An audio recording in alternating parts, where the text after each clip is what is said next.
You are sitting at your desk, staring at a cluster of unanswered emails that stopped making sense 20 minutes ago. The collar of your shirt feels suffocatingly tight against your neck. The dull hum of the office air conditioner is vibrating in your jaw, but you are handling it. You are silently pushing through the friction. Then, a shadow falls over your keyboard. A coworker steps into your peripheral vision and slides a cardboard cup right next to your mouse. Oat milk vanilla latte. The exact, highly specific order you get when you buy it yourself. Saw you drowning, they say, waving a hand casually. Don't even worry about it. I've got this. You force the muscles in your face to form a polite smile. You squeeze out a hollow, thank you. But beneath your ribs, your stomach drops into an icy, sinking pool. Your breathing turns shallow. You stare at the tiny drop of condensation running down the side of the cup, and your nervous system screams a warning. This does not feel like a gift. It feels like a steel trap snapping shut. The weak version of you ignores that drop in temperature. The weak version immediately scrambles to fill the silence, gushing with excessive gratitude, desperately throwing out the worst possible phrase. I owe you one. You sip the drink, swallowing your autonomy along with the sugar. But the ruthless version of you does not touch the coffee. The ruthless version leans back in the chair, fingers drumming slowly against the desk, and stares at the cup, seeing the invisible barcode printed boldly across the cardboard. This was never about kindness. It was a hostile takeover disguised as charity. Understand the mechanism at play, the unsolicited favor. Society trains you to view unprompted giving as a virtue, but look at the behavioral facts. Someone just forced a financial and emotional transaction onto you without your prior consent. They handed you a product you did not ask for, and in the very same breath, they slipped an invisible, unpayable invoice straight into your psychological pocket. It is the classic Godfather dynamic. The manipulator extends a hand you cannot socially refuse, wrapping their dominance in the glossy paper of everyday generosity. They secure the moral high ground. You never agreed to the exchange. You never negotiated the terms. It simply does not matter. The second your fingers brushed that cup, you were drafted into a silent war. You became a debtor in a game where the other player single-handedly dictates the currency. Right now, you are sitting there, convincing yourself that the worst part of this interaction is just the fleeting awkwardness of accepting a free drink. You tell yourself it is no big deal. You are dead wrong. In the dark background of your daily interactions, a psychological ledger has just been permanently opened in your name. They are holding the pen. And in the next lesson, you are going to see exactly how the hidden interest on this invisible debt is calculated, and why the math is meticulously designed to bankrupt your boundaries. You are standing in your kitchen, a damp sponge in one hand, staring out the window at the neighbor's overgrown lawn. Your phone vibrates against the marble countertop, producing a dull, grinding sound. You glance down. The screen illuminates with a familiar contact name. It has been exactly 3 weeks since that person smiled, swiped their credit card, and paid for your $15 lunch. 3 weeks since they waved off your protest with a casual, dismissive flick of the wrist. You drop the sponge. You wipe your hands on a towel and answer. The voice on the other end is upbeat, rushing through a thin layer of pleasantries before immediately dropping the anchor. They are moving apartments today. Their help bailed. They need your vehicle, your back, and your entire Saturday. 8 continuous hours of hauling heavy wooden dressers up 3 flights of narrow, unventilated stairs. Stop and look at the bare forensic arithmetic of this exchange. A $15 sandwich and a side of cold fries. In return, the total surrender of your autonomy. 8 hours of intense physical labor, sweat stinging the corners of your eyes, and a ruined Sunday spent nursing a strained lower back. Logically, this equation is a complete joke. If a bank offered you a loan with an interest rate this predatory, you would laugh out loud and walk out the door. But psychological math operates in a pitch-black dimension. The weak version of you does not calculate the hours. The weak version feels a sudden crushing compression in the center of the chest. Your vocal cords tighten. You stare down at the grout lines in your kitchen tile and listen to the heavy, expectant silence on the other end of the line. Your brain flashes back to that lunch. You remember the exact helpless sensation of saying the words, "I owe you one." Your deeply ingrained human desire to be decent, to balance the societal scales, floods your nervous system. This biological urge to be fair completely blinds you to the grotesque disproportion of the trade. You say yes. You swallow your own weekend, hang up the phone, and stare blankly at the wall, your shoulders slumping under the weight of an entirely fabricated obligation. This is the architecture of asymmetrical debt. This is the cold, calculated application of the rule of reciprocity. Manipulators understand a critical, fatal flaw in human programming. Emotional debt does not accrue linearly based on the initial investment. It accrues exponentially, based entirely on the manipulator's current demands. The bait is dirt cheap. The extraction is massive. They are not cashing in a $15 voucher. They are weaponizing your own morality against you. They bank on the fact that your internal gauge for fairness has no ceiling. As long as the ledger remains theoretically unbalanced in their favor, they own your calendar. But let us examine the anomaly. Suppose you actually see the trap. You stand there in your kitchen, the hard casing of the phone pressed tightly against your ear, and instead of instantly folding, you hesitate. You let the silence stretch for 2 seconds too long. You shift your weight, taking a shallow breath, preparing to decline this absurd request. Knowing that the math is rigged is one thing. Daring to default on the debt is entirely different. The manipulator anticipates this exact hesitation. The second they hear your breath catch, they deploy a specific verbal nuclear button. A sequence of words meticulously engineered to bypass your logic and paralyze your defense systems entirely. In the next part, you will hear the exact phrase that forces you into total submission. You force the air out of your lungs. Your voice is remarkably quiet, trembling just a fraction of an inch, but the words finally break through the barrier of your teeth. "I cannot do this for you today. I am exhausted." There is no explosion, no screaming, just a sudden suffocating drop in the atmospheric pressure. You hear a sharp intake of breath through the receiver. Then, the deep, heavy sigh. It is a slow, theatrical exhalation designed to suck all the oxygen out of the room. A calculated pause follows. 3 seconds of dead, heavy air where your brain frantically scrambles, trying to fill the void. Then comes the kill shot. Their voice returns, stripped of all previous warmth, dripping with quiet devastation. "Wow, after everything I've done for you, I guess I'm just on my own." The physiological reaction is instantaneous.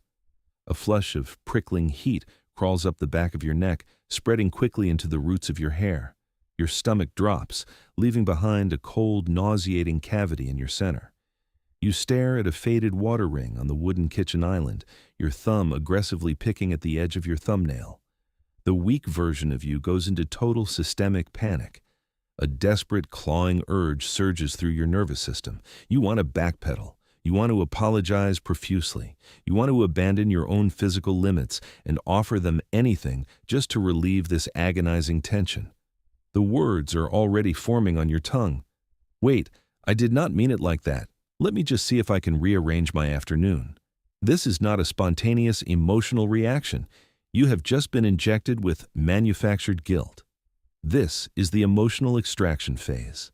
The manipulator does not need to raise their voice, slam doors, or issue direct threats. Violence is entirely unnecessary when you can hack a victim's conscience.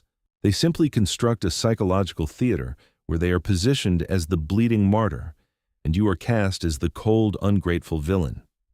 They take the full, crushing weight of their current emotional state, package it within the context of their past generosity, and drop it squarely onto your shoulders.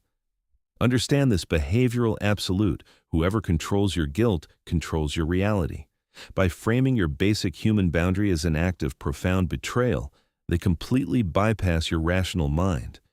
You are no longer evaluating a simple scheduling conflict. You are suddenly fighting for your moral life.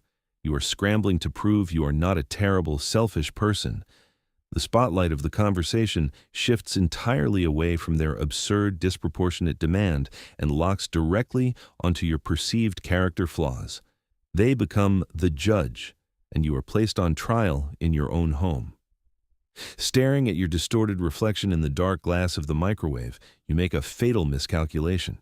You think you can just grit your teeth, swallow the exhaustion, and do the favor.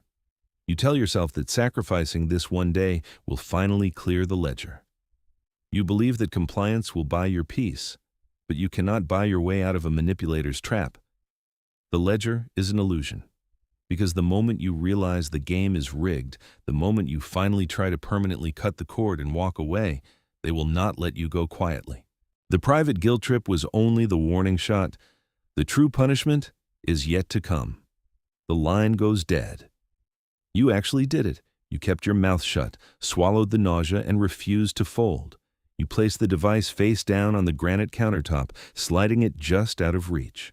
Your pulse thuds heavily at the base of your throat, but the boundary holds. For 24 hours, the silence is total. You exhale, you assume the storm has passed, you think you won. Then, the perimeter gets breached. It does not come from them.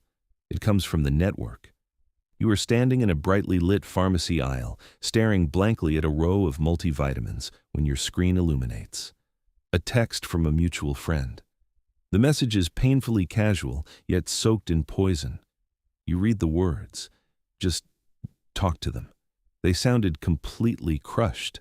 After everything they did to help you move last year, I'm honestly surprised you blew them off. The trap just snapped completely shut. This is the architectural shift of the seasoned manipulator. When private extortion fails, they do not waste energy attacking your fortified walls. They bypass you entirely and infect your water supply. They initiate the smear campaign. Notice the surgical precision of their method. They do not approach your shared ecosystem with rage. They play the wounded martyr. They sit down with your family, your coworkers, or your social circle, and they bleed publicly. They narrate a meticulously edited highlight reel of your history together. They magnify their microscopic acts of generosity while painting your single, exhausted refusal as a display of profound, cold-blooded betrayal. Your jaw clenches so hard your molars ache. The weak version of you cannot withstand the heavy optics of social proof. A cold sweat breaks across your collarbone at the thought of being perceived as a toxic, ungrateful user by people you actually respect. You abandon the red plastic basket in the middle of the aisle. You lean against the cold metal shelving and desperately type a massive defensive paragraph to the mutual friend.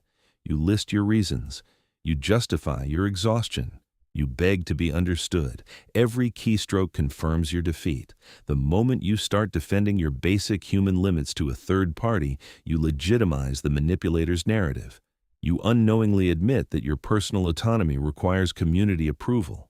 You finally see the grim reality of the dynamic. The original favor was never a private interaction between two people. It was a public performance. It was a calculated deposit into a social bank account, designed to lock you inside a cage of communal expectations. They knew that if you ever tried to walk away, the instinct to protect your reputation would turn your own friends into their enforcers. This exact threat of character assassination is the invisible leash that keeps 99% of the population trapped in lifelong emotional servitude.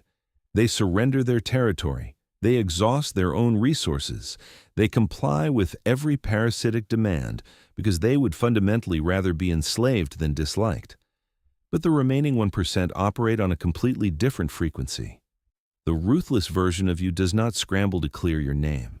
They do not panic when the village turns against them. Instead, they deploy a specific chilling protocol to dismantle this entire social trap before the jaws even snap shut. The bait is dangled right in front of your face. You are standing in the center of an open-plan office, the low hum of air circulation buzzing in your ears. A colleague leans over your partition, dropping a heavy color-coded binder directly onto your keyboard. "Let me handle that massive project for you," they say.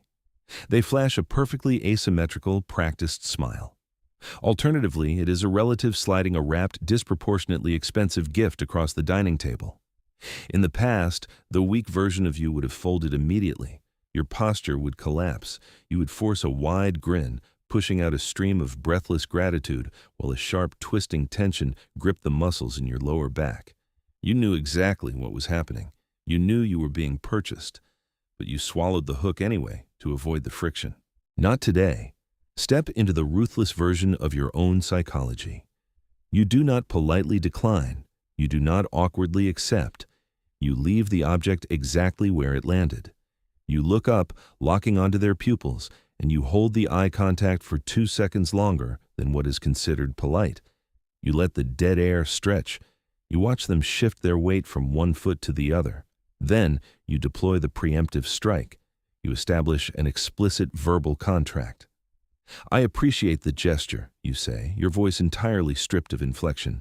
But I need you to know right now, I will not owe you for this. If you give it, it is a gift with 0 strings. If you expect something later, keep it. Watch the behavioral contrast unfold in real time. The practiced smile shatters. They stammer. They pull their hands back as if the object just caught fire, suddenly deeply offended, muttering defensive excuses about just trying to be generous. They retreat. You just disarmed their explosive device before they could even wire the detonator.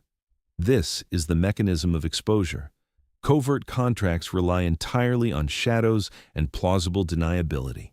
Explicit verbal boundaries instantly incinerate implicit emotional debt. By naming the transaction out loud, you force their hidden agenda into the blinding light.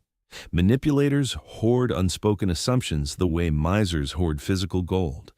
They need you to feel the heavy implication of the favor without ever speaking the terms of the trade. The moment you articulate the exact boundaries of the exchange, you destroy their leverage. A predatory investment loses all value the second the expected return is verbally voided.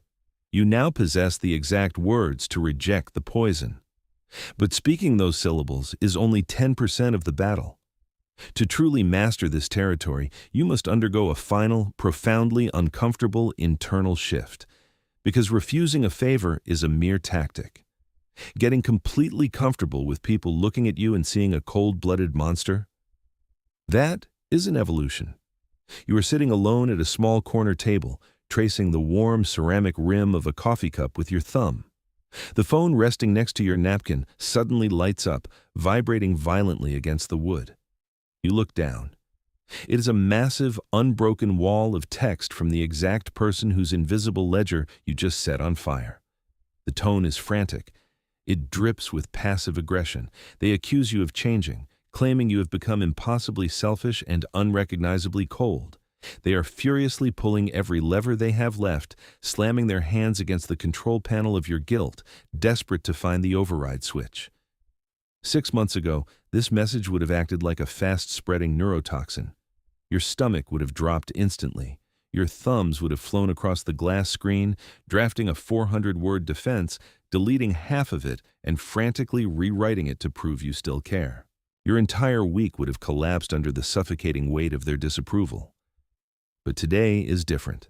Today, you finish reading the final sentence. You wait for the familiar hollow spike of adrenaline to flood your chest. It does not come. Your breathing remains perfectly, almost unnervingly even. You do not type a single letter of justification. You simply place the device face down on the table, shifting your gaze back to the damp pavement outside. And then you feel it. A heavy, absolute, remarkably dangerous peace. This is the core identity shift. Memorizing verbal defense protocols is merely building the scaffolding. The actual architecture of power is the sovereign mind. True autonomy is never about winning a negotiation or perfectly outsmarting an opponent. It is the absolute, unflinching willingness to let someone else be fundamentally disappointed in you. Manipulators build their entire psychological empires on the assumption that you cannot tolerate their engineered suffering. They operate under the delusion that if they complain loud enough, if they act wounded enough, you will eventually abandon your boundaries just to stop the noise. But you are no longer a designated dumping ground for their unpaid emotional invoices. You recognize their current panic for exactly what it is. It is not genuine heartbreak. It is an extinction burst. It is the violent, thrashing reaction of a parasite that just realized the host has permanently severed the nutrient supply. Their manufactured pain is simply not your problem anymore. Let them be angry. Let them complain to mutual acquaintances. Let them paint you as a ruthless villain in a story where they are the perpetual victim. The version of you that required their validation has been utterly eradicated. You are now a separate, fortified territory. If you are finally ready to burn the ledger and reclaim your complete autonomy, write "I owe you nothing" in the comments below. Then, click the video on the screen to learn exactly how to dismantle the silent treatment, the precise weapon they will attempt to use next when their accusations fail to break you.